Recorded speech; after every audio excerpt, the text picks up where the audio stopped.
नमस्कार मित्रों, मैं हूं राकेश अचल और आप देख रहे हैं चक्षुदर्शी का एक खास प्रोग्राम। और आज के प्रोग्राम में मैं आपसे बात करूंगा सेना के शौर्य की, देश की राजनीति की, संसद की प्रतिष्ठा की और इन सब मुद्दों को। हालांकि आप सब जानते हैं, लेकिन इन मुद्दों पर बहस कब होती है। हमारे भारतीय वायुसेना के जो एयर मार्शल हैं, चीफ हैं, वायुसेना अध्यक्ष हैं श्री अमरप्रीत सिंह जी, उन्होंने एक बहुत दिलेरी का काम किया है। ऑपरेशन सिंदूर में जिस सच को सरकार नहीं उगल पाई, देश का प्रधानमंत्री नहीं उगल पाया, देश का रक्षा मंत्री नहीं उगल पाया, उस सच को हमारे एयर मार्शल अमरप्रीत सिंह साहब ने उगल दिया। हालांकि उन्होंने वक्त बहुत ले लिया। ये ऑपरेशन सिंदूर 7 मई को हुआ था और आज 10 मई है, 10 अगस्त है। तो मई से जून, जुलाई, अगस्त 3 महीना उन्होंने लगा लिया। अगर वो ये सच ऑपरेशन सिंदूर के बाद जो सीज फायर हुआ था और उसके बाद जो अमेरिका के राष्ट्रपति डोनाल्ड ट्रंप साहब बार बार तरह तरह के दावे कर रहे थे, उसी समय अगर हमारे एयर मार्शल माननीय अमरप्रीत सिंह ये सच उगल देते कि उस ऑपरेशन सिंदूर के तहत हमारी भारतीय वायुसेना ने पाकिस्तान के 5 लड़ाकू विमानों को मार गिराया, तो कोई बाबेला ही नहीं होता। फिर संसद में ऑपरेशन सिंदूर पर बहस की कोई मांग नहीं करता और फिर उसके ऊपर आपको प्रधानमंत्री को, रक्षा मंत्री को, गृह मंत्री को, विदेश मंत्री को जवाब नहीं देने पड़ते। लेकिन एक दृष्टि से ये अच्छा हुआ कि एयर मार्शल हमारे जो हैं अमरप्रीत सिंह साहब, उन्होंने देश को सच बता दिया। इससे निश्चित तौर पर देशवासियों का सीना चौड़ा हुआ होना चाहिए, क्योंकि ये गर्व की बात है। हमारी सेना की सफलता पर हर भारतीय गर्व करता है। लेकिन मुश्किल ये है कि इस गर्व का और सेना को मिलने वाले श्रेय की जो माला थी वो प्रधानमंत्री अपने गले में डाल चुके हैं। पिछले दिनों आपने देखा था संसदीय दल की जो बैठक थी एनडीए की, उसमें सारा श्रेय मोदी जी ले गए थे। उसमें भी कोई दिक्कत नहीं है। दिक्कत एयर मार्शल के बोलने में भी नहीं है। दिक्कत सेना अध्यक्ष उपेंद्र द्विवेदी भी बोले हैं।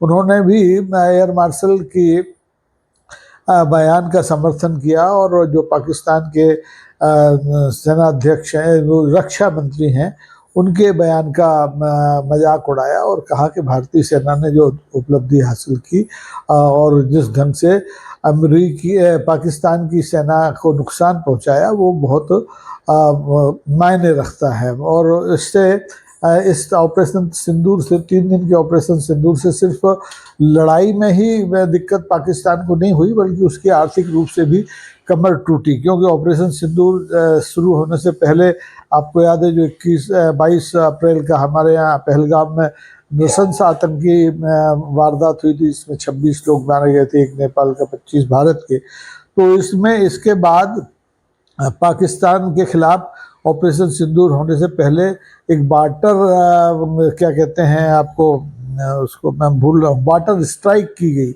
यानी जो बहुत पहले एक सिंधु जल समझौता पाकिस्तान के साथ हुआ था, उसे निरस्त किया गया। उसके जवाब में पाकिस्तान ने, आपको याद होगा कि जो हमारा शिमला समझौता था उसको निरस्त कर दिया। उसके बाद उसने अपना जो एयरफील्ड था वो भारतीय वायुसेना, भारतीय सेना के सेना नहीं बल्कि भारतीय विमानों के लिए बंद कर दिया।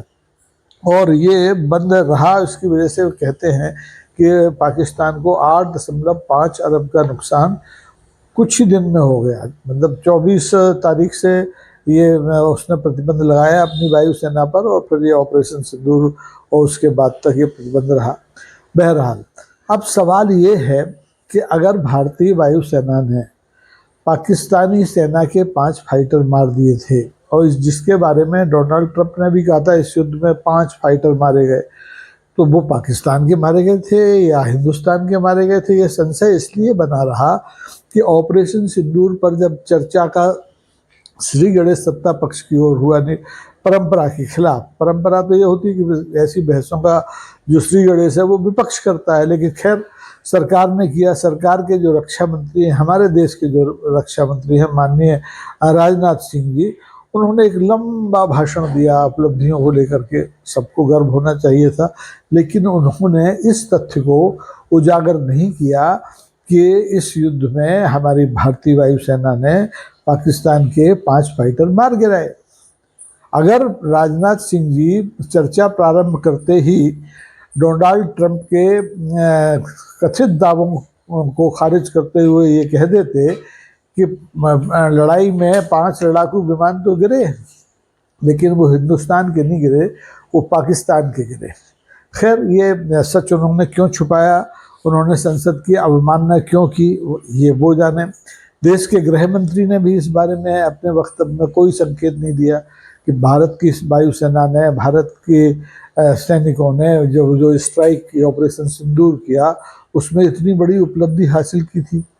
और तो और छोड़ दीजिए, रक्षा मंत्री की कुछ व्यवस्थाएं हो सकती हैं, गृह मंत्री की व्यवस्थाएं हो सकती है, विदेश मंत्री की व्यवस्थाएं हो सकती हैं, लेकिन देश के प्रधानमंत्री की कोई व्यवस्था नहीं हो सकती। देश के प्रधानमंत्री ने जब ऑपरेशन सिंदूर पर हुई लंबी बहस, घंटों चली बहस का जवाब दिया, तो उन्होंने नेहरू को लपेटे में लिया, उन्होंने इंदिरा गांधी को लपेटे में लिया, उन्होंने राजीव गांधी को लपेटे में लिया, उन्होंने कांग्रेस का जो सवाल करने का तरीका था उसे छिछोरापन कहा, लेकिन वो भी ये तथ्य पी गए कि भारत की सेना ने, भारत की वायुसेना ने पाकिस्तान के 5 फाइटर विमान गिरा दिए।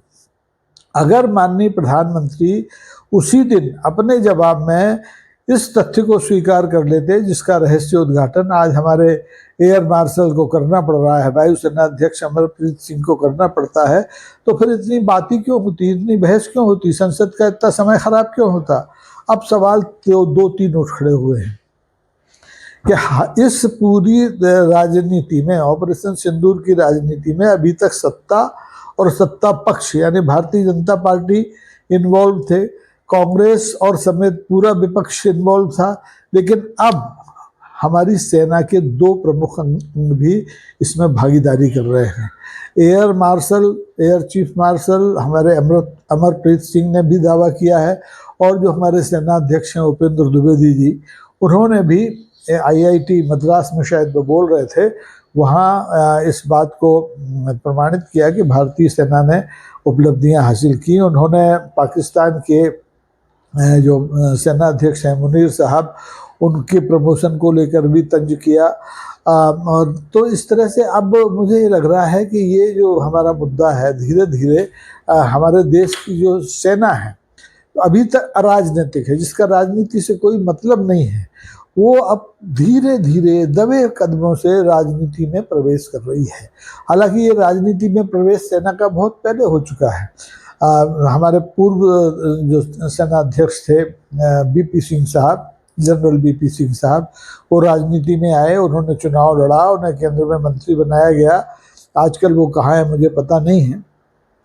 तो जैसे विदेश सेवा के लोग हैं, जैसे अखिल भारतीय प्रशासनिक सेवाओं के लोग हैं, जैसे जुडिशरी के लोग हैं, वैसे ही अब सेना के जो शीर्ष अधिकारी हैं उनके मन में भी राजनेताओं की तरह सुर्खियों में आने का एक शौक, एक चस्का लगता दिखाई दे रहा है। वरना क्या जरूरत थी कि जिस ऑपरेशन सिंदूर के बारे में देश का प्रधानमंत्री बोल चुका, देश का रक्षा मंत्री बोल चुका, देश का गृह मंत्री बोल चुका, देश का विदेश मंत्री बोल चुका, उस मसले पर 3 महीने बाद देश का वायुसेना अध्यक्ष बोले, देश का थल सेना अध्यक्ष बोले, ये कुछ बात पच नहीं रही है।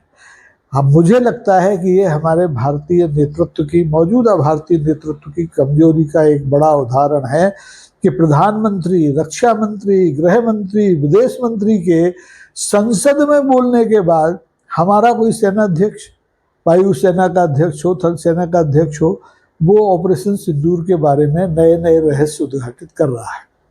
मजे की बात यह है कि जैसे ही इधर हमारे वायुसेना अध्यक्ष अमरप्रीत सिंह साहब ने ये कहा कि पाकिस्तान के 5 विमान भारतीय वायुसेना ने मार गिराए, तो उधर से पाकिस्तान के जो रक्षा मंत्री हैं ख्वाजा आसिफ साहब, वो बमक पड़े। उन्होंने कहा भारत का जो एयर चीफ मार्शल है वो झूठ बोलता है, हमारे विमान नहीं गिरे, हमने उनके विमान गिराए, हमने LOC पर जाकर के भारत को बहुत नुकसान पहुंचाया। लेकिन भारत में न तो हमारा सुरक्षा सलाहकार ये मानता है, न हमारे रक्षा मंत्री ये मानते हैं, न हमारे गृह मंत्री ये मानते हैं, न हमारे ये प्रधानमंत्री मानते हैं कि भारत सरकार को ऑपरेशन सिंदूर के दौरान पाकिस्तान के रिटेलिएशन जवाबी हमले में कोई नुकसान हुआ। हमारे सुरक्षा सलाहकार ने तो यहाँ तक कह दिया था, डोभाल साहब जानते हैं आप सब लोग, उन्होंने तो इतना तक कह दिया था कि हमारे तो कांच तक नहीं चटका, यानी बमों की धमाके से हमारा तो कांच तक नहीं चटता है। कितना झूठ बोलते हैं लोग। राजनीति में इसका उदाहरण अगर किसी को देखना है तो हिंदुस्तान आ जाए। हिंदुस्तान का प्रधानमंत्री हो, हिंदुस्तान का रक्षा मंत्री हो, हिंदुस्तान का गृह मंत्री हो, हिंदुस्तान का विदेश मंत्री हो, हिंदुस्तान का सुरक्षा सलाहकार हो, ये सब एक राय है ही नहीं। कोई कुछ कहता है, कोई कुछ कहता है, कोई झूठ कहता है, कोई सच कहता है, कोई सच को छुपा लेता है, कोई झूठ को छुपा लेता है। मसला ये है कि हम अपनी जो क्रेडिट है, जो हमारी विश्वसनीयता है, हम उसको जानबूझकर चौपट क्यों कर रहे हैं, हम उसे मिट्टी में क्यों मिला रहे हैं, हम सेना को ये अवसर क्यों दे रहे हैं कि वो जिन चीज़ों को हमारे राजनेताओं ने संसद में छुपा लिया, संसद सबसे बड़ा मंच है देश का, उसमें जिस तथ्य को छुपा लिया उस तथ्य को हमारी सेना के प्रमुख उजागर कर रहे हैं। क्या अच्छा होता कि ये जो 5 लड़ाकू विमान पाकिस्तान के गिराने का जो दावा हमारे वायुसेना अध्यक्ष अमरप्रीत सिंह साहब ने किया है, वो दावा हमारे प्रधानमंत्री करते हैं, वो दावा प्रधानमंत्री से पहले चर्चा की शुरुआत करने वाले रक्षा मंत्री करते, चर्चा में राज्यसभा में जवाब देने वाले गृह मंत्री करते, विदेश मंत्री एस जयशंकर करते, लेकिन किसी के पास इतना साहस नहीं था कि वो अमेरिका के राष्ट्रपति डोनाल्ड ट्रंप साहब के आरोपों का समय रहते जवाब दे देता। समय रहते अगर ये सारे तथ्य सामने आ जाते तो इतना बवाल नहीं होता जो पिछले 3-4 महीने से इस देश में मचा हुआ है। इसमें सरकार की विश्वसनीयता खतरे में पड़ी, इसमें आंतरिक सुरक्षा के कारण गृह मंत्री की विश्वसनीयता खतरे में पड़ी। सेना के शौर्य पर किसी ने कोई उंगली नहीं उठाई और ना उठा सकता है, क्योंकि सेना के शौर्य में कहीं कमी नहीं थी।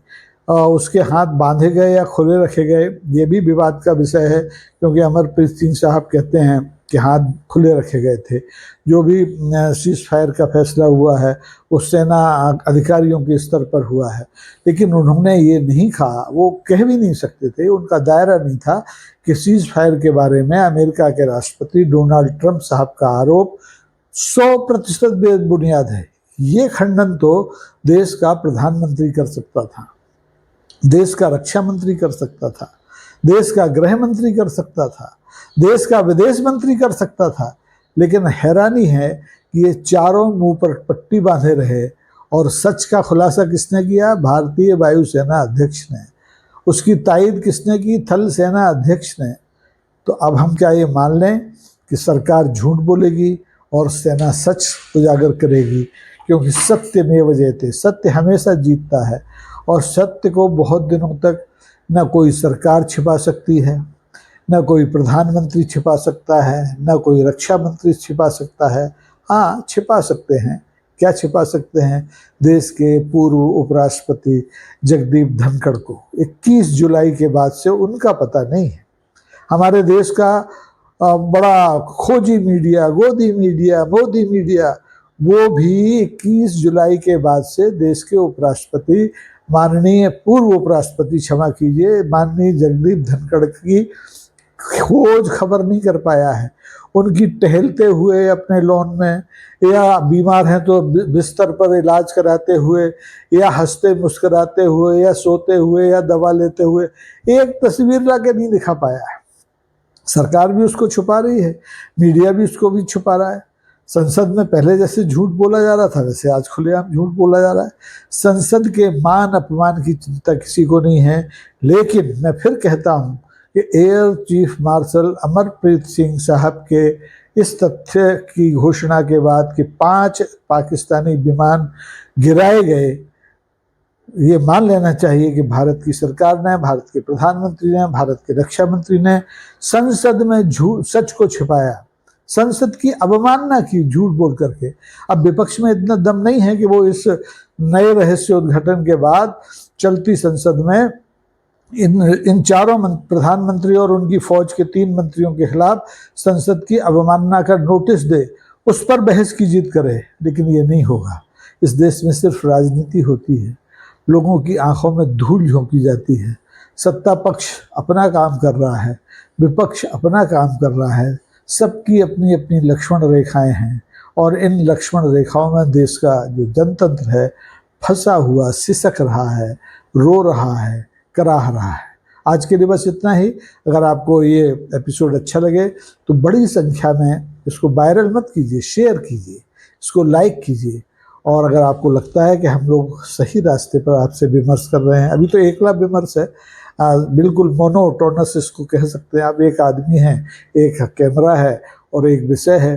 तो अगर ये आपको अच्छा लगता है तो इसको कृपा करके इसको आप सब्सक्राइब कर लीजिए। और सब्सक्राइब करने से ये जो सिलसिला है ये जारी रखने में हमें मदद मिलती है। बहुत बहुत धन्यवाद। नमस्कार। जय हिंद।